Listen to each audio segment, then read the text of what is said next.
Hello everyone, happy Thursday. So good to see all of you. As you come on, make sure you say hello. I know we have a lot of new people that I just let in today, so hopefully you're all able to find the live.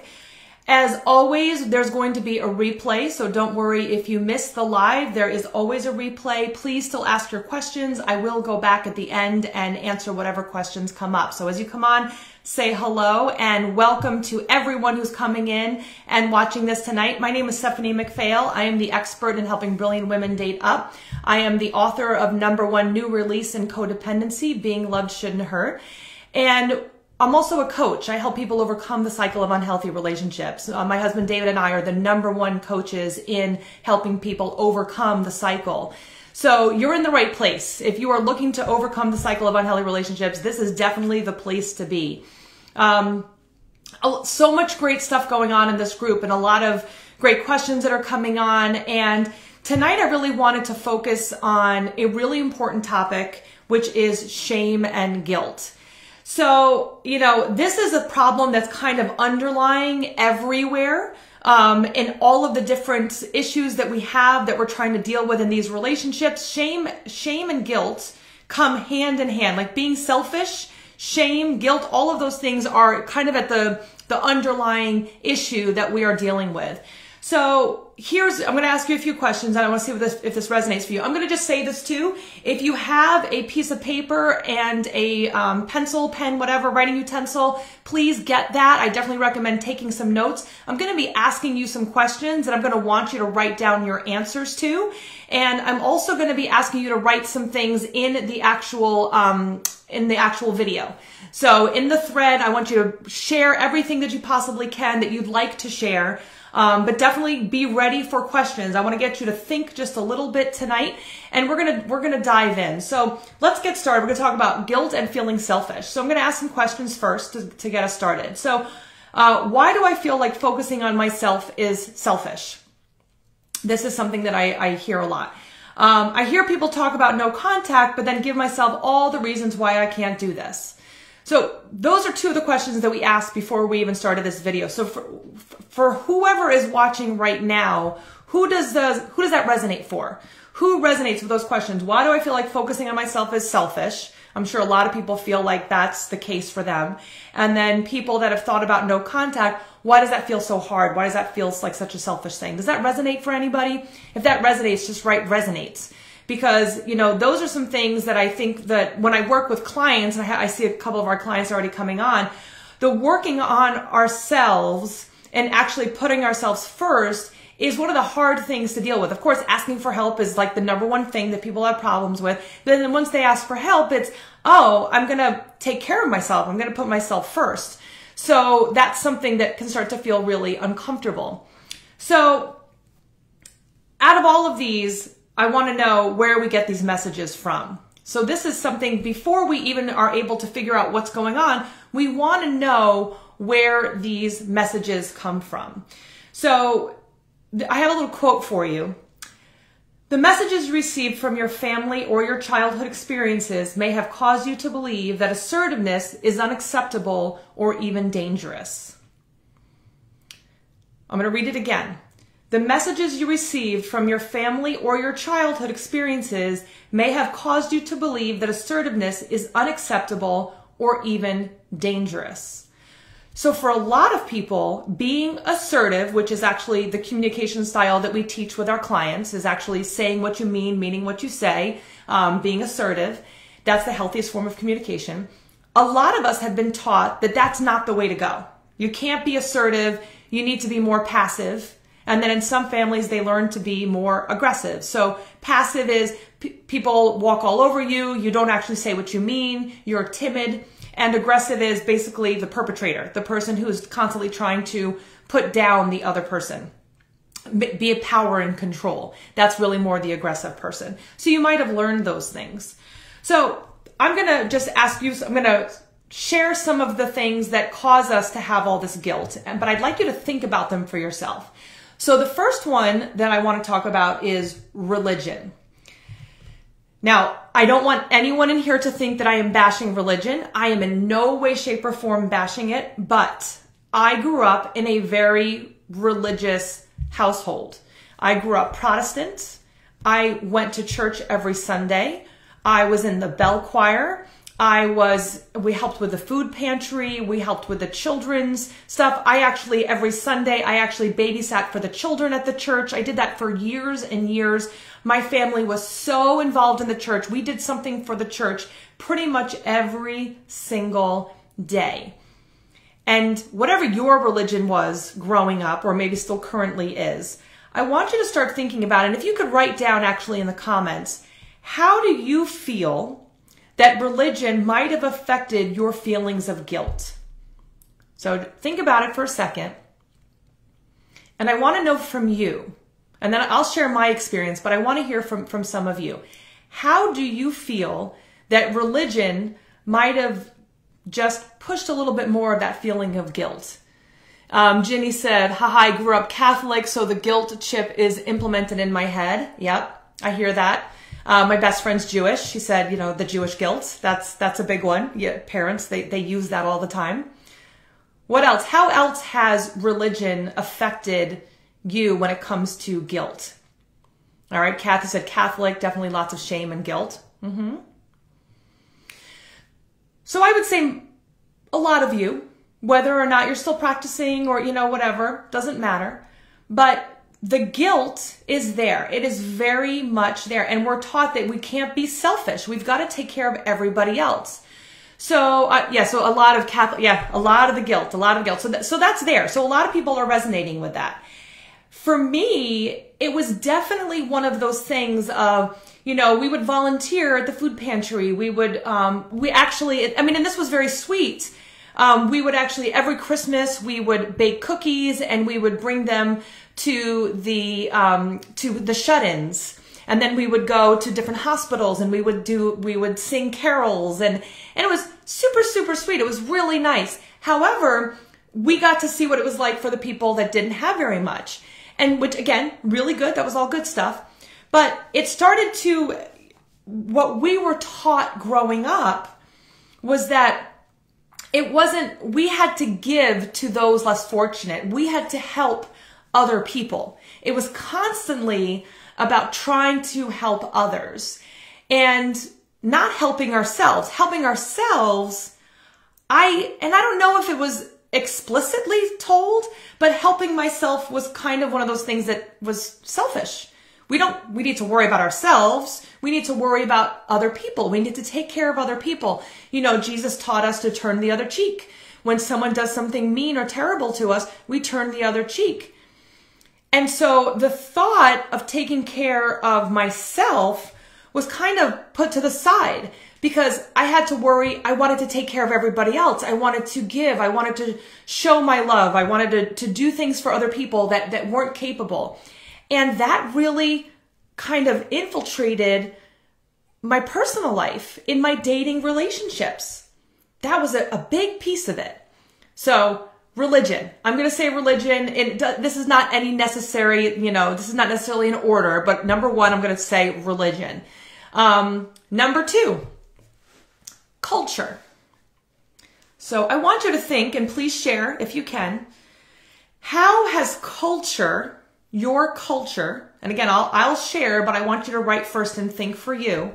Culture is the time in which you were raised. It's the people that you were surrounding yourself with. It could be the city in which you lived. It's the environment, right? The culture. It's what's going on in social media at the time or television, radio, like the culture. What was it like for you and what did you learn from the culture of what it's like or how you feel guilty about being selfish or you're told that you're selfish if you're taking care of yourself. So how has culture affected you in particular? So give yourself a second and I want you to write it down. Write it down on a piece of paper if you want, but please, if you can, write it here in the thread and you can always go back and write it on the paper later.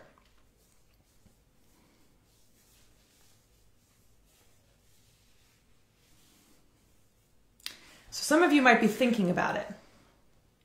You might be wondering, well, how did culture, and I speak to people from all over the world. And I think in America, we think that we're so different and we're so progressive than other countries. And when I speak to people from other countries, we're really not as progressive as we might think we are. There's actually a lot of similarities. And culture does have a big role in us feeling guilty about taking care of ourselves, depending on how we were brought up. So my mother is from France. My grandfather is from, okay, yeah, there we go, Dustin, good point. My grandfather was Dutch, and he was Dutch and French, and he was in World War II. He was a translator in France, and he was also around for the First World War. So he experienced the culture that he grew up with was that men took care of the family, women didn't really have much to say, and that's how my grandfather raised my mother. So my mother never really had her own voice. And so then when that came down, that culture came down, that's what she learned. So that was her culture. I grew up as a military kid. We used to move around a lot. But that culture of moving around a lot taught me something about who cares if I want to stay or not. That's not actually going to happen. You have to do whatever your family is doing, whether you like it or not. And then I was in Long Island, New York, where I was for the rest of my education, 6th grade until graduating from college. But the culture was also of, I feel like even in school, they would say that people that are, that selfishness was bad. And we're going to talk a little bit more about selfishness in a second, but that taking care of self was bad. So it was almost like, they're like, ooh, you're selfish. And so that was the culture. Like other kids would call each other selfish if they didn't share their markers and crayons, for example, like things like that. So I was taught from even just the culture that I was in was that you had to share all of your stuff. You couldn't say that you didn't want to share. And, and that was, you had to think of the bigger picture. You had to think of people more than yourself. So I don't know if that resonates for any of you, but culture is another one of those things and think about how culture is now. It's changing when it comes to, taking care of yourself, but there is still a culture of, here's another one. In America, there's about 50% of marriages that end in divorce. But how people talk about people that get a divorce is very negative.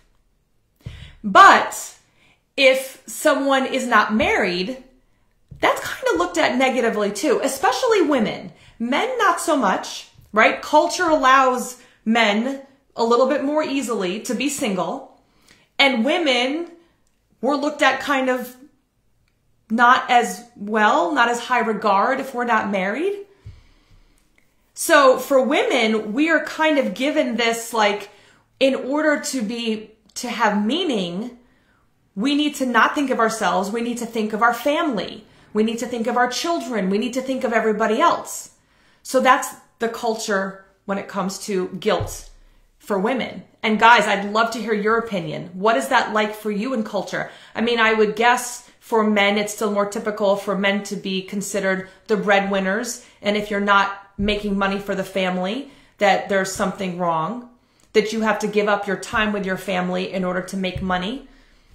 I mean, I'd love to hear some of your input, guys. So feel free to share how culture has kept you in that shame and guilt and all of that, not being able to really take care of yourself. And I'm going to go back into that in a second. The next one, your family.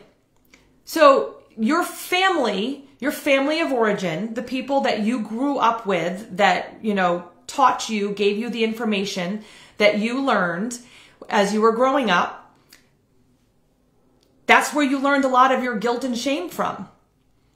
The taking care of yourself is selfish. Now, a really cool thing, my dad actually definitely taught me about exercise and said that was really important. Like, you gotta exercise, you gotta take care of, you gotta keep yourself healthy. That was definitely something, hands down, a really great gift that my father gave me, was to teach me about the importance of exercise and eating healthy. So that, I have to say, definitely was a good thing. But when it came to other things, I did not have the voice. So for example, my mom wanted to go back to work because she didn't want to be home. It wasn't even as much to make money. She didn't want to be home, which completely makes sense. But what that meant is that I could not stay after school and do after school activities because I had to be home to watch my two sisters who were younger than myself. It was not about me and what I wanted. So there was more and more of those times where it was like, you be quiet. We don't care what you have to say or what you want. You do what you're told. And if I wanted to go do those things, like maybe join an after school activity or, a club or whatever, I definitely was made to feel like I wasn't being like a team player. I wasn't helping the rest of the family. Now, my middle sister, she was in all sorts of teams. That was fine.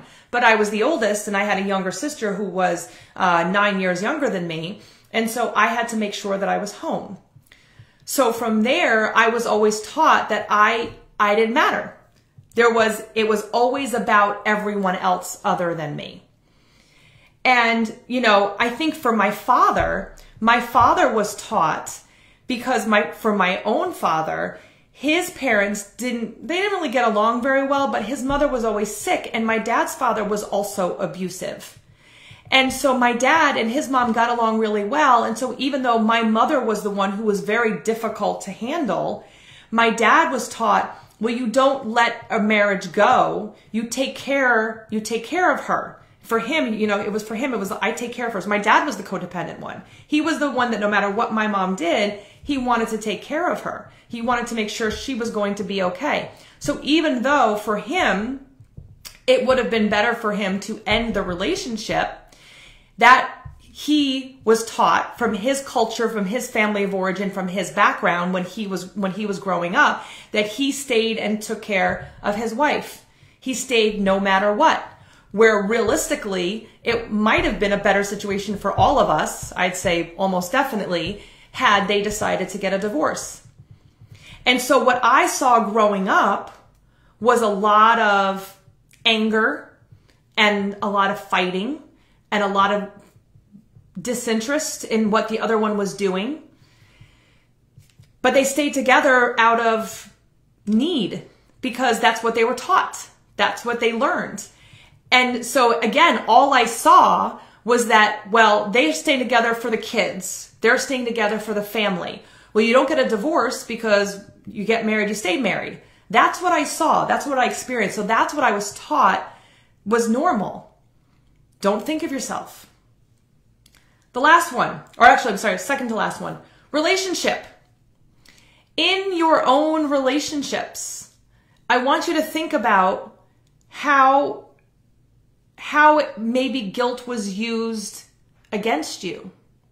Because I don't know about you, but guilt, whenever I would want to do something for myself, that guilt was layered on. And because of all the previous experiences that I had, that was a really great tool. How was guilt used as a tool for you not to take care of yourself in your romantic relationships? Give yourself a second, and I would love for you to write down your responses for how relationships affected you. Because for me, I was strangled on my wedding night, and I stayed for 5 more years. And one of the first things he said after he strangled me, and when he was trying to get me to go on the honeymoon with him, was, well, people spent so much money on coming to the wedding. Family visited from all over the place. We might as well just try. We're married now. We need to stay married. We need to figure it out. And it was just because it was a bad day. You know how stressed out I am. So, basically giving all of his excuses. And now that guilt, I was feeling really guilty. Like, oh my gosh, I made people come to this wedding when I shouldn't have even gotten married. So I felt so bad about it. I felt so guilty for making people waste money. Like, that's literally what I felt bad for. I felt bad for me for wasting money. Like seriously, like we had just gotten this elaborate wedding and I felt guilty about that. And then I felt guilty for people, friends and family that had traveled from far away and spent money on a hotel room and on a gift and all those things. So I stayed married for that after someone just strangled me and wanted me dead, told me he wanted to throw me out the window and wished I had died and he wanted to kill me.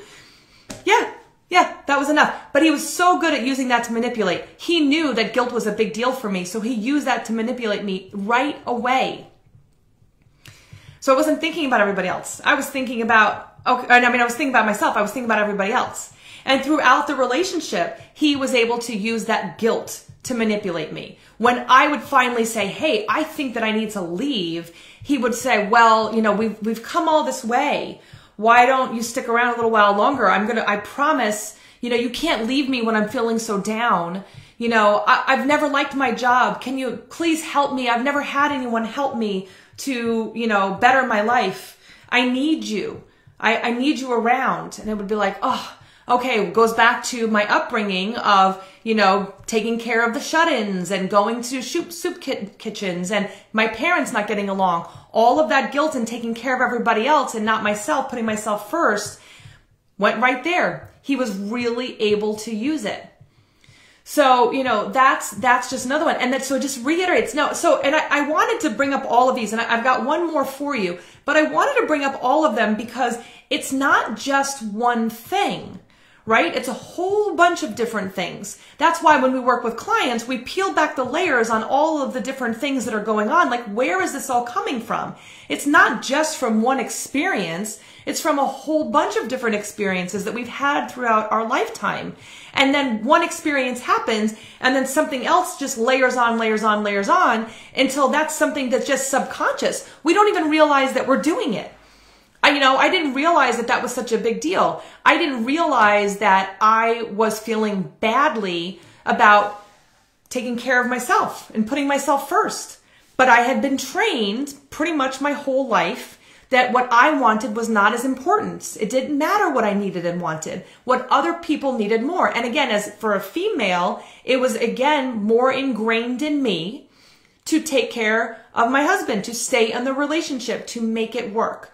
I had made a promise. And a lot of people that I talk to, because I've spoken to a lot of you on the phone, that keeping a promise, we're people of our word. So for me, like, it was an integrity. Like, I promised, and then it was, well, you're going to let me down. You're not going to stay with me when I need you. And so I was like, oh, okay, yeah, I got to take care of you. You need me. I need to help you. So that was really used to really easily manipulate. The last thing that I want to bring up is our self-worth and self-esteem. So I want you to think for a minute how your self-worth, how your self-esteem has made you feel guilty for wanting to take care of yourself. How has that affected you? How has your self-worth and your self-esteem, give yourself a second, and then please, I would love for you to share your responses in the comments. How has your self-worth and your self-esteem affected your feelings of guilt when you want to take care of yourself? So think about it for a second. And I'd love to hear your personal experience, especially on this one, because this one is really, if we can work on this, then we can start building onto the other things that are going on for you. I financially supported my ex-husband for 20 years while he pretended not to be able to work. Oh, I'm sorry. That is awful. That is really awful. Yeah, my ex said that he was going to go back to school and that's why he was so angry all the time. So he quit his job and worked as a waiter while I took care of the household and he paid nothing. So I can empathize with that. That's rough. And 20 years, that's a long time for taking care of someone. So he really used the guilt to manipulate you. The fact that you took your vows seriously, it sounds like he definitely was able to use that to manipulate. So, all right, so the self-worth and self-esteem. If I don't believe that I deserve to be put first, then I'm not going to do that. if I don't feel good enough about myself, I am not going to put myself first. I am not going to take care of myself. I am going to put everybody else's needs ahead of my own because I don't feel worthy. I don't feel like I deserve it. I didn't feel like healthy love and a healthy relationship was for someone like me because I was so broken, because I was getting older, because I had never experienced a healthy relationship, because I had fucked up in the past, because I had made mistakes. All of those things, I just felt, again, I had confidence. I could talk to people, all of that. But inside, I didn't feel worthy of being able to take care of myself. I didn't feel like I had a voice to be able to stand up for what I needed, I was, and I know that some of you, this is going to resonate for you. I could stand up for anyone else that needed it. If any of my friends needed something, oh my gosh, they would call me and I would advocate for them. I was a crisis counselor. I would advocate for my, the clients when I was a crisis counselor. I was an educator. I would advocate for my kids. I could do all of that. I could take care of everybody else. But when it came to really advocating for what I needed, even when I finally decided to say to my parents, hey, this relationship is really bad. I need help. And I finally mustered up the courage. And my parents had said to me, like, we know that things aren't working well. It's okay if you want to end the relationship. We're not going to be upset with you that you're getting a divorce, because I was really afraid of getting a divorce because I'd been brought up religious and you don't get divorced. So my parents, gave me that okay, but still it was uncomfortable for me to say that. And I'm going to tell you right now that I finally had the courage to say to my parents, I need help. I can't do this. I am scared and I don't know what to do. And when I finally said to my parents, hey, I need your help. Can you come up to New York? Because they lived in North Carolina. They still do. Can you come up and help me because I need help? My parents started to talk about how difficult it was going to be and how they weren't really sure if they were going to be able to make it. And then I said, you know what? It's fine. I'll figure it out by myself. It's not a big deal. I don't want to bother you. And so even though I was getting, and my parents didn't know the extent, so, I'll give them that. I was being emotionally abused. I was being physically abused. All sorts of things were going on. And I had finally asked for help, and I didn't feel like I could advocate for myself. I didn't feel like what I needed was more important than my parents driving up to Long Island to come and help me. So even there, I didn't feel worthy of taking care of myself. And it wasn't until I did the work on myself that I started to feel that kind of worthiness. So I want you to take a second, because a lot of people don't know where to start. And of course, if you've bought my book and my workbook, which is part of the Essentials Toolkit, if you've gotten those before, that is a great place to start, because that actually gives you like step 1, do this. And so we actually go through all those steps, and you read my book and then go through the workbook. That's a great place to start. But I want you to take a second right now, just close your eyes and, just listen. I'm going to give you some affirmations because I want you to think about this. The first affirmation is, so for those of you, you've got all this, you've got a lot of guilt in actually being able to say like, hey, I don't want contact with you. Stop bothering me. If you feel like, hey, I don't want to continue this relationship. It doesn't matter why. It doesn't matter why you don't want to continue the relationship. It's okay. You don't have to even give a reason why. But if you're having trouble figuring all of that out and you want to end it just because you feel like you should, that is not selfish. That is the thing for you to do. It is not wrong for you. People think that it's selfish, but taking care of you is the most important person that you can take care of. Because I'm going to tell you right now, you are not taking care of anybody else if you are not taking care of you. If I would have stayed in that toxic relationship, I wouldn't be here with you. We would not be having this conversation. I felt all that guilt and shame and embarrassment. I didn't have my voice to take care of myself had I not been able to learn how to be empowered, to get the right support. I wouldn't be here. So I want you to figure out for just a second, close your eyes, and I want you to just hear this. And, you know, afterwards you can go back, you can write these down, but I want you to look at these phrases or listen to these phrases. The first one is, I have the right to be treated with respect by others. So I'm going to repeat that one. I have the right to be treated with respect by others. It is your right to be treated with respect.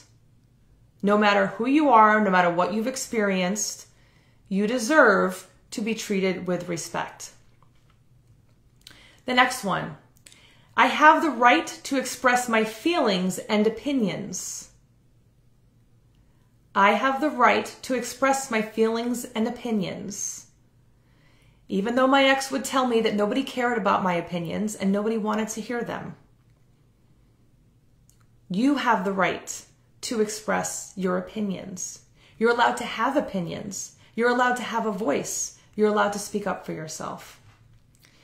The next one, I have the right to say no without feeling guilty. I have the right to say no without feeling guilty.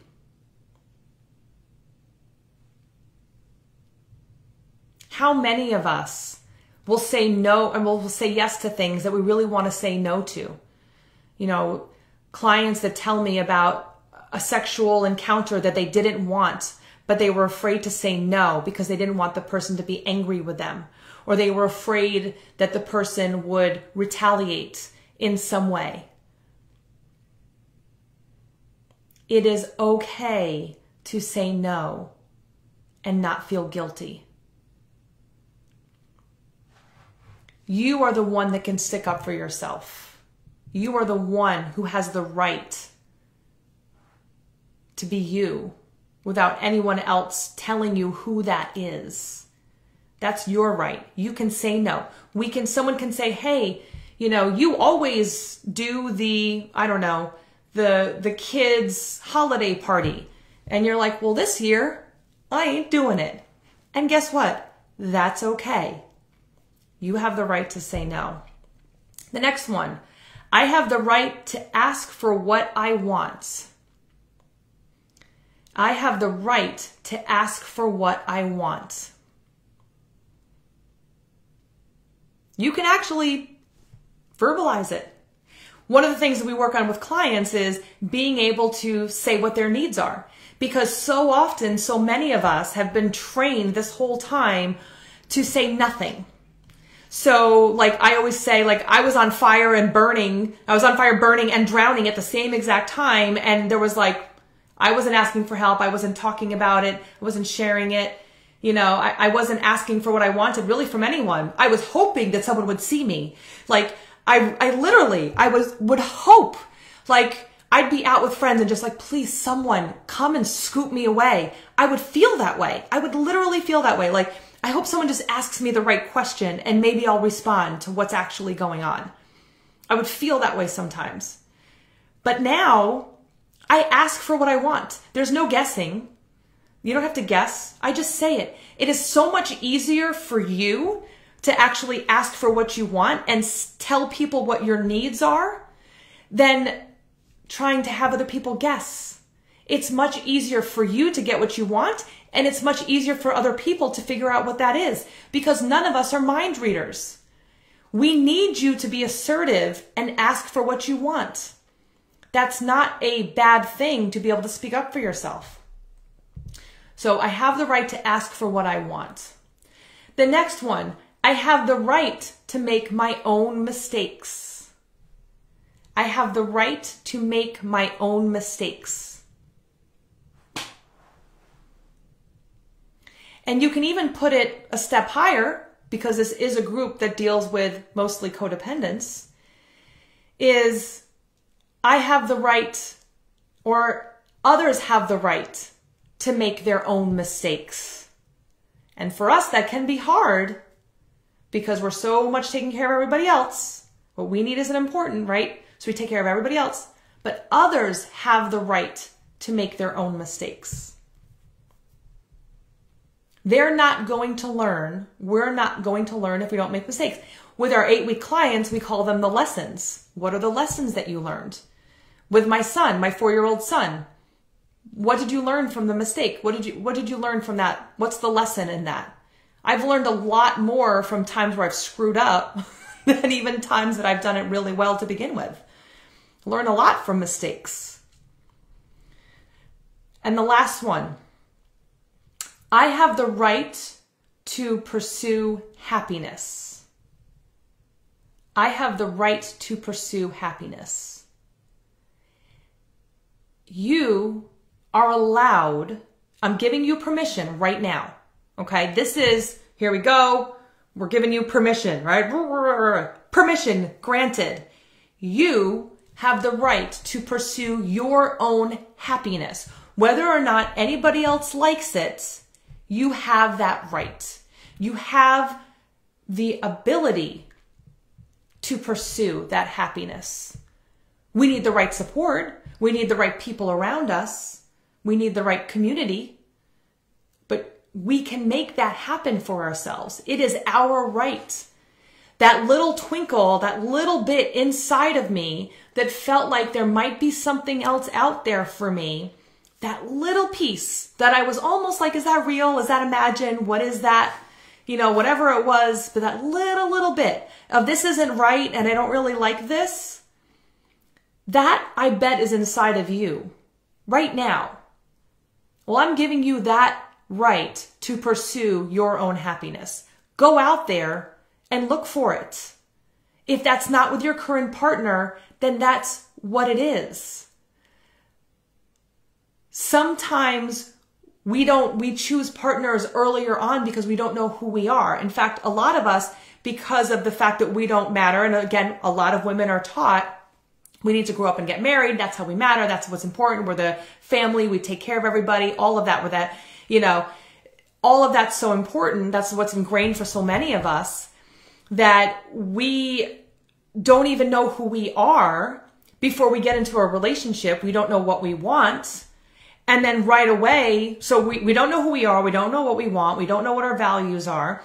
And then we're right away pushed into this relationship, having a family for, you know, a lot of people start having a family right away. And then all of a sudden it's like, oh, I never had a voice. It was always about everybody else. You know, it was from the time you were a small child taking care of your family members or your siblings or, you know, whatever was going on. And then it just continued on for you. So I don't care how old you are. I don't care what you've experienced. I don't care what you've done in your life. You have the right to pursue happiness. So here's the last thing. What's the consequence of us not letting go of this guilt? What is the consequence of us not letting go? Like, if we are so afraid of taking care of ourselves, what's the consequence? Well, number one, it's our health. It's our physical health. It's our mental health. It's our physical health. That is a huge consequence of not letting go. People that we work with have, you know, pre-diabetes, have thyroid issues, have, you know, I mean, you name it. People have been dealing with it. I had all sorts of health issues because I wasn't able to let it go. So health. If you're not able to let go of the guilt, you're going to be unhappy. Yeah, physical illness. You're going to be an unhappy person. You're going to be miserable to be around. You're going to feel miserable. Our sanity, exactly. We're going to feel unhealthy all of the time. We're not going to be happy. We're not going to live our life to the fullest. That's another one. And then if we don't let go of guilt, we're going to have a lot of disappointment. We're going to have a lot of times where we want people to maybe be a certain way, but because we're afraid of speaking up for ourselves, because that's selfish, to do what we need for ourselves is selfish, that we're not going to be happy. We're going to be disappointed with our lives. We're going to look back on our life as we get older, and we are going to be disappointed with the fact that we didn't take as good a care of ourselves. We didn't live the life that we wanted. And all of it is because we have been trained from all of the different areas that we talked about that it's not good for us to take care of ourselves. It's time to turn that around. It's time to start putting yourself first. We're giving you permission to go and pursue what is right for you. So I'd love to hear from all of you. Let's hear one thing that resonated for you from this whole, session, this whole live. Please make sure that if you're watching this as a replay or you came from the end, please go back from the beginning and watch it. There's a lot of really great information in here. For those of you who this really resonated for and you're like, hey, I need help. Like, I definitely need help. I want to let go of the guilt. I want to improve my self-esteem. I want to feel better about myself. I want to be able to not feel so selfish. I want to not feel bad about taking care of myself. Reach out, comment, let go. And if you comment, let go, I will personally reach out to you. If you look actually in the, the written part of this video, you're also going to see a phone number, which is 631-317-4027. If you'd like the immediate next appointment, I could set that up for you. So, David and I help people through this all the time. We have a bunch of amazing people that are on right now. So I'm just going to throw it out there. If you're looking for support, you want some help, just comment, let go, and I will reach out to you personally and we can set up an appointment to talk. And of course, you can always use the text message, 631-317-4027, and you can text message me, let go, and I will reach out to you and set up an appointment. So we've got about 2 minutes. So what is your biggest takeaway from this? What is something that your aha moment, your takeaway? If you have a question, feel free to write it down. If we have time, I can maybe answer it. But we've got about 2 minutes. So I'd love to hear your biggest takeaways from talking about how guilt and self-esteem, or being able to stick up for self, how much they are related, how much they work together. All right, so Nolan said, okay, here we go. Cindy, going forward, I will never feel guilty about taking care of myself. Excellent, Cindy. Cindy's one of our clients in the inner circle. I love it, love it.